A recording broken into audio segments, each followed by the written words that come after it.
today is, can you introduce yourself and tell us a little bit about your background and what you currently do in the space community? So I'm Nathan Price. I currently work at the Johnson Space Center, but I just started doing that back in 2022. Before that, I was really interested in space. In 2018, I started a group called the North Houston Space Society. It's a local Houston chapter of the National Space Society.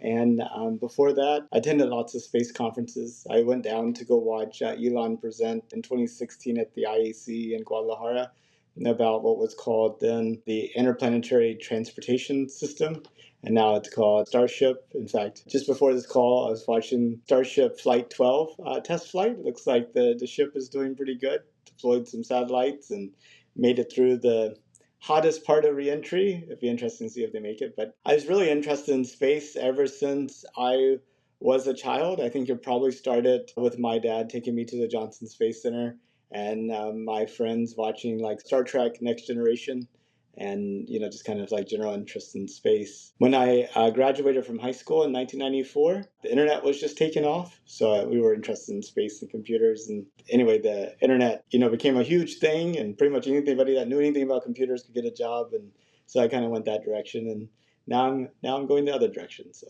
that's me. That's so awesome. You kind of just touched on it, but how did you first become interested in space exploration and what inspired that passion growing up? Yeah, I think the idea of just expanding the physical bounds of humanity, about discovery, about finding out what's out there.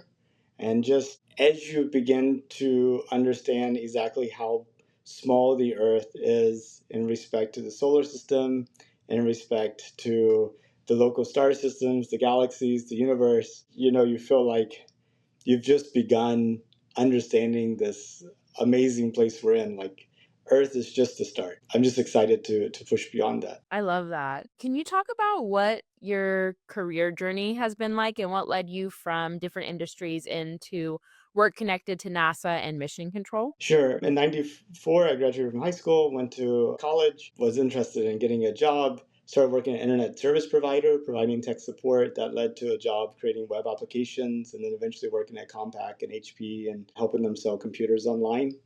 And then later on, that ended up working for a software company called Anaplan. I have two sons. They're both grown up and gone, about their lives. And I was actually planning to go and watch the Inspiration 4 launch back in 2021. And I was like on the fence about it. My friends were going, "Are you going?" And then I like booked the tickets and then I canceled the tickets. And, I was like, I really can't afford to be away from work that much. But actually, I the day before the launch, we were having our team meeting at work. I was working from home. Found out one of my coworkers had died over the weekend. And I was like, wow. I was like, I didn't even know he was sick or anything was wrong with him. And so I was like, oh, I'm definitely going now. So I booked the flight, flew over there, saw the launch. And this, of course, was Jared Isaacman's first trip to space. And it's actually the only launch that I've been able to see. And it was really fantastic. I had my older son, he had a friend that was working in the group that I'm in now. They had some job openings, and it's like, "Dad, in this, what you want to do?" I looked at it, and a whole bunch of luck, and I ended up getting a job there, and so here I am. That's really cool. It's kind of crazy serendipitous. So, what does your current work supporting the International Space Station involve, and what excites you most about it? So that's a good question. So what does it involve? Our group works in flight operations, so we work in mission control. Specifically, our group is responsible for the electrical, thermal, and mechanical systems on all of the human spacecraft, including the International Space Stations. So we're responsible for the solar arrays, the electrical power system, the external thermal control system, and the radiators, those types of things. So our group trains people to work in mission control 24/7, monitoring these systems, reacting to any type of anomalies that might occur, supporting planned event. Whenever you have a docking of a spacecraft, you need to make sure your solar arrays aren't in the way of either the spacecraft or the gases that it's putting out in order to steer. And so our group also trains the astronauts on how to operate these systems. And so myself, you have the people that work in the front room, then you have people that work in the back room supporting them. So I'm certified to work in the back room supporting our console. I'm also an instructor training other flight controllers. And then also I plan to start working on trying to get in the front room as well. So that's kind of that I think what most excites me is that we really have astronauts in space ever since October 31st, 2000. We've had a person in space every single day since then. So like 26 years at this point. But I mean, the thing is, part of like Star Trek, you're like kind of envisioning what the future is, but it's all just like, it's fictional, made up type of thing. Over in the Northeastern Space Society, we're kind of like spectators and outside. So I guess what really excites me is that this is like the real stuff really happening. You run into astronauts in the hallway. You see them doing their work on the International Space Station and launch. And you really feel like NASA is definitely touching all of this activity that's happening in space. So it's a good place to kind of get to be a part of all of it. That's what excites me. And I really like our new NASA administrator and the changes that he's doing and how he is both very purposeful and, mission driven, but also very pragmatic. And I think you're going to see NASA really do amazing things in the next few years. And I think the entire space industry is really going to blossom. And, we'll be doing things in space that people in the 1960s thought were inevitable. And then people today think are unbelievable. So it's kind of funny how reality works out like that. That is such a good way of putting it. It's a great time right now to be involved with that. Can you explain what the Countdown to the Moon project is and why you decided to start interviewing people about humanity returning to the moon? Absolutely. So in 2019, NASA announced the Artemis project and plans to put the next people on the moon by 2024. They hired NASA Associate Administrator Doug Lavero, who was head of Human Exploration and Operations Directorate. So he was supposed to see and make that happen. When he got hired late in 2019, he had a lapel pin that had the number of days left to the end of 2024. And he started a project within inside of NASA of highlighting a NASA hero of the day who would be that person that was getting us to the moon. It could be like the building manager, administrative assistant, the groundskeeper, scientists, engineers, technicians, the person that's welding, just everybody he saw. I think back during the Apollo era, there was a janitor that was interviewed, and I hear the story was, so what do you do at NASA? He's like, I'm helping them get to the moon. So, I think he really helped to kind of drive that idea that it doesn't matter what your job is, you're connected to this mission. And this mission is, you may not be the person that's stepping foot on the moon, you may not be the person that's flying or building the rocket, but you may be supporting the people that are supporting the people that are supporting the people that are. So the more that you could kind of drive home that you're part of the mission, I think that's better. But anyway, I saw that project and I was like, maybe I should interview like everyday people. And so with 1,840 days left at the end of 2024, I started interviewing people counting down to the end of 2024. Doug Lavero ended up parting ways with NASA in 2000, so we didn't get to see much of that, but my project continued on. And kind of talking about serendipity, my very last interview was with Doug, which I thought was kind of neat to have him sort of inspire the project and sort of cap it off at the end. Yeah, I think it's awesome how things work out that way. And I feel like the human element of just, even turning the lights on at NASA is important for, people to continue the mission. So I think that's super cool.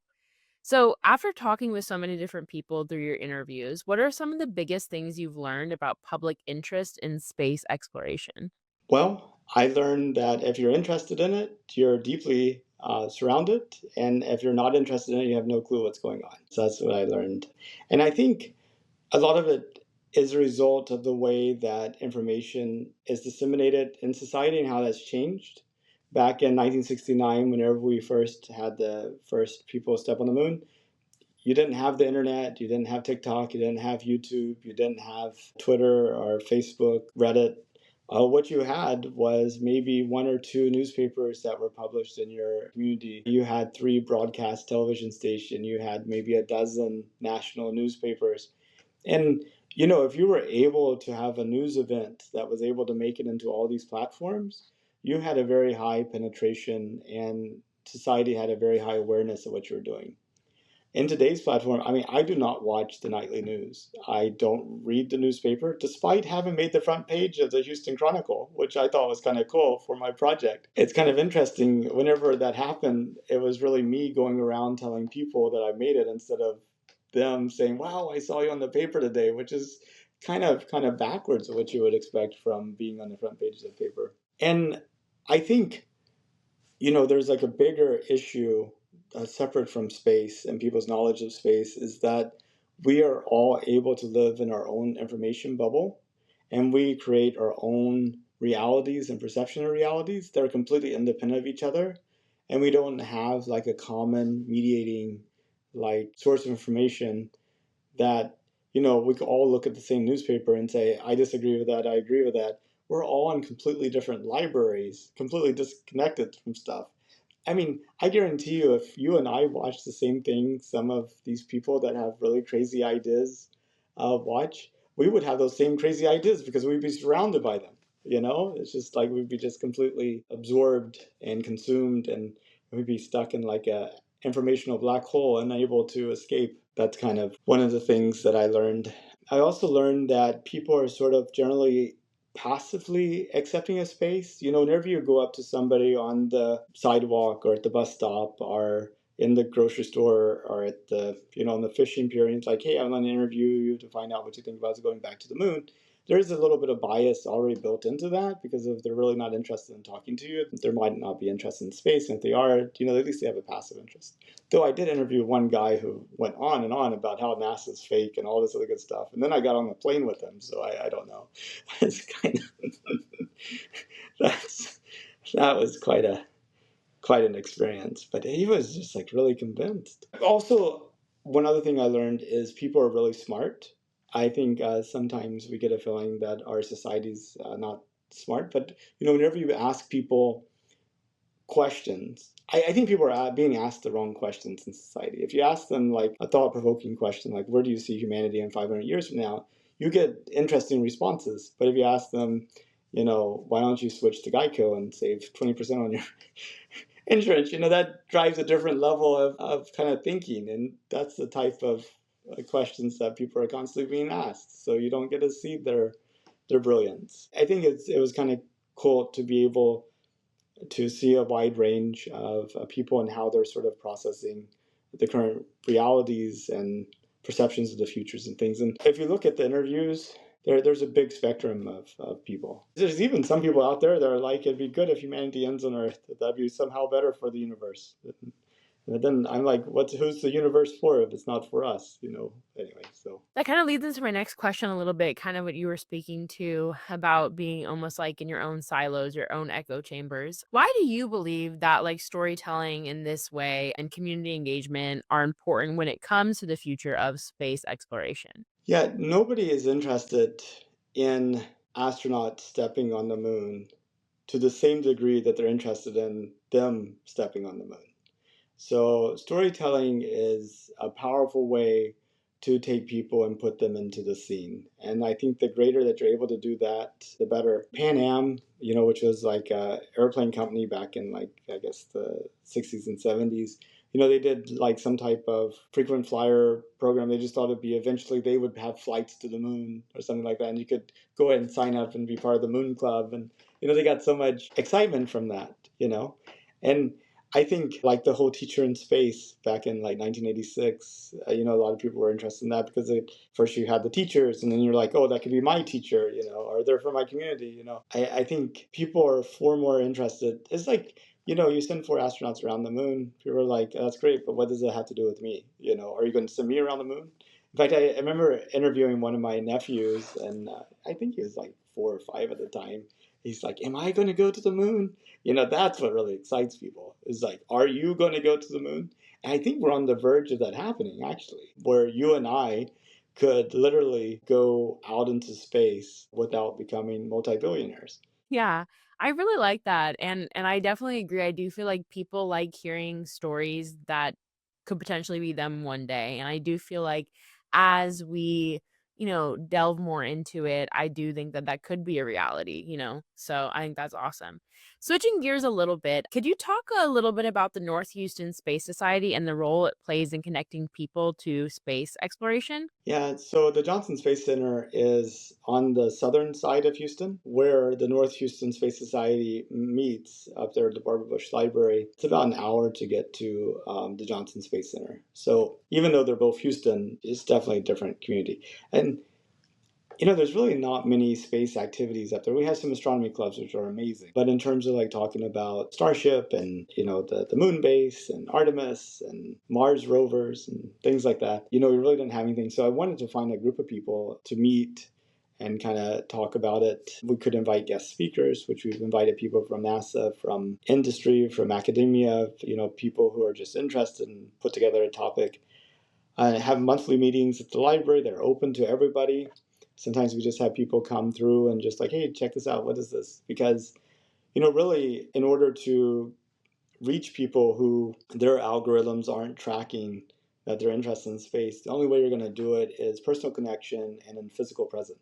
Having meetings up there in North Houston at least made it more aware to some people that wouldn't have otherwise have known about it. I saw that NASA has an exhibit at the Hobby Bush Airport here. It talks about ISS and Artemis, and I could, thousands of people pass through there every day. A lot of them probably had no knowledge that were the things that we're doing, but it gives them a way to at least spark that curiosity. I think that's good. I think people are going to be very surprised by the future in the sense that you'll be able to take a starship from Dallas and go to Australia and be there in 30 minutes. You'll be able to go to orbit, be able to go to the moon. I think eventually people will go to Mars. I mean, the thing is, going to Mars is probably much bigger challenge than going to Nebraska, and fewer people go to Nebraska. So, anyway. Yeah. Well, I think that leads perfectly into my next question. So since we're doing this interview for the Mars Initiative, why do you personally believe getting humans to Mars is important? Or do you think it's important? I think, the idea of having humans in multiple parts in the solar system experiencing different things, seeing the universe from different perspectives, might allow for us to see things and observe things that we weren't otherwise observe. I mean, you and I are talking right now over a phone that's it's sending electromagnetic waves, to like my Wi-Fi router, which is sending like waves over a wire, which is, very complicated routing, and I'm sure. But I mean, electromagnetic waves. Who would have believed that such a thing exists? You like go to talk to somebody like 300 years ago that you could actually encode information, send it through this thing that nobody can see, and you know turn it into stuff. It's just amazing. And all of humanity pretty much has 24-hour days. They pretty much live in 1G gravity field. They have close to like, I mean, you have people that live high up elevations and people that live, right next to the sea. But I mean, generally speaking, like, about the same air pressure, same air constituencies. But what happens whenever you have people growing up in a completely different environment or getting to grow up in different perspectives? What kind of psychological impact will that have on people? And what will it allow for them to see that will appear obvious then that is hidden from us now? So I think that Mars in of itself is less important than having humans all the place out there. I mean, I kind of like the idea of building like completely artificial habitats out of space materials. And then, literally you could have many, many different worlds, all perfectly suited for human. And then you can move those worlds around the solar system and beyond. It's kind of an exciting prospect, I think. I think Mars, at least it provides like a concrete goal. It's like it's a planet's surface. We kind of understand a little bit about how to be on surfaces of things. Yeah, I like that. I think that's really interesting. I hadn't thought about kind of like that's just like maybe one of the strongholds we could have or, explore. That's so interesting. What are some of the biggest challenges you think humanity still needs to overcome before sending people to Mars? I think there's several different buckets of things that we have to overcome. The technology is probably the easiest to overcome, because I think we are obviously physically able to get the mass to Mars that we need to. I think in terms of like training the astronauts and keeping them healthy and keeping them fed, I think we have a process that'll get us there. The problem we have is really more of a societal thing. I mean, we live in a time of great abundance and a time of great technology, but we're all scared. Why is that? Why why is there anybody on Earth that's hungry, or doesn't have access to healthcare? $4 billion per SLS launch sounds huge, but whenever you hear about spending an additional $500 billion on the military, I mean, I'd rather have 25 more SLS launches this year instead. And why do we need to spend so much money to destroy stuff? How many hospitals, schools, other things could have been bought? And it's just, what is it about us humans that keep us from actually solving real problems instead of making problems? And so I think I think that's keeping us from Mars. I think that's keeping us from a better life here. It's just like, why is that part of our nature? It's interesting to think about because when, you're explaining how, like, Wi-Fi works, it's almost like we figured that out, but we can't figure out how to treat each other sometimes, you know? It's interesting as humans, that's just kind of, I guess, part of our nature. So, how important do you think organizations like Mars Initiative are when it comes to inspiring the next generation to get involved in STEM and space exploration? Much like what you're doing with the North Houston Space Society, like giving people a place to like go to. Why do you think those organizations are important? Well, I guess there's sort of marketplaces in a way between those providers and consumers, between interested parties. Maybe they're also like a little bit of a way to concentrate people with similar interests to kind of work together and do projects. I think that's kind of important. But I think it comes back down to the only way you're really going to reach people is by physical, in-person, person-to-person contact.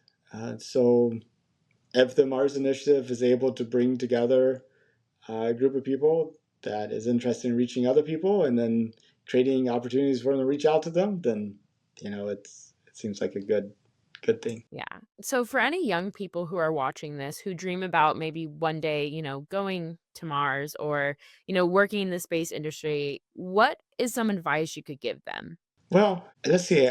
I think it was like some life coach or one of these inspirational speakers or whatever. It's like, if you want something you've never had before, you're going to have to do something you've never done before, that type of thing, right? So I think I would say, obviously, going to Mars is a whole new, different thing, and you're going to have to find a new approach to get there. And that means, kind of learning all you can, but at the same token, don't be restricted by what you learn type of thing. You're going to have to go beyond that. And some of the stuff you learn, you're going to have to unlearn, in terms of what the constraints are. So, and you may not succeed, but to fail, you have to choose to fail. And you choose to fail by not trying again. If it's something you really want to do, you keep trying until you do it. It doesn't matter what obstacles you have. That's just something you have to deal with. That's the thing that I try to convince myself every day of. It's a challenge. It's hard to believe that. But I think that's probably the difference between, people like Thomas Edison, who invents the light bulb, and, the electrical power system that we have, and stuff like that. If you want to do something, then find a way to do it. And if your way doesn't work, find a different way and keep trying different ways until you find one that does. That's the secret to getting to places, is keep trying. I love that. One of my favorite quotes is from Walt Disney and it's keep moving forward. And I think that that's a really good like quote, just like no matter what's happened, what is happening, if you keep moving forward, try again. That just always resonates with me, and I always try to instill that in my students when I talk to them about it. So I only have a couple more questions. The last 2 questions are kind of similar, but when you think about the future of human space exploration over the next few decades, what gives you the most hope? The next few decades, I think several things. One is I see launch costs going radically down, and launch costs is sort of At one time, electricity used to be expensive. Now it's cheap. You just plug in stuff, you don't even think about it. So, I mean, once you have launch costs cheap, I think you're going to see so many like business proposals suddenly make sense. On top of that, I think you have with the whole global internet and now building data centers in orbit, you sort of have the killer app already with that in terms of what's the driver. And you already have things like Blue Origin with their Blue Alchemy project talking about how do you take lunar regolith and turn it into like solar panels and talking about building mass drivers on the moon. I think before 2030 you'll see Americans on the moon, Chinese on the moon. I'm hoping for a big high five between the two. I thought that'd be cool. Once you start having people see that they can go to space and that it's not just you have to be lucky to be picked by like a governmental agency. I mean, the competition to become a NASA astronaut is huge. There are a lot of qualified people that don't make the cut. And that's always hard because you're like, well, there's always like, there's just no way to guarantee it. And then, that's true of anything in life, be it doctors and medical school and stuff. But I think there will be a lot more opportunities. I look forward to seeing you in space. Me too. I hope I get there one day. My last question is, what is one final thing you want our audience to kind of know, or anything you'd like them to say? And then also if there's anything you'd like to promote, whether it's like your own Instagram, whether it's North Houston Space Society, like where can we find you? You can find me on a pickleball court in League City. Uh, get out there and play pickleball. That's what I want to promote. Actually, the funny thing is, probably the last year and a half of the project, I think the pickleball community's thoughts on the future of humanity are well documented. Because it's easy to get somebody to give you an interview between matches while they're waiting to play. Yeah, the last thought I have is we don't have to be stuck with what we have. We can choose what we become, both individually, as families, as a society, as a world, as a species. We can choose what we become. And I think we often forget that. And we are sometimes feel like that the powers in society are bigger than us. But, we kind of help shape that and reflect that. And, it's like what Gandhi said, be the change you want to be. And so, be the change.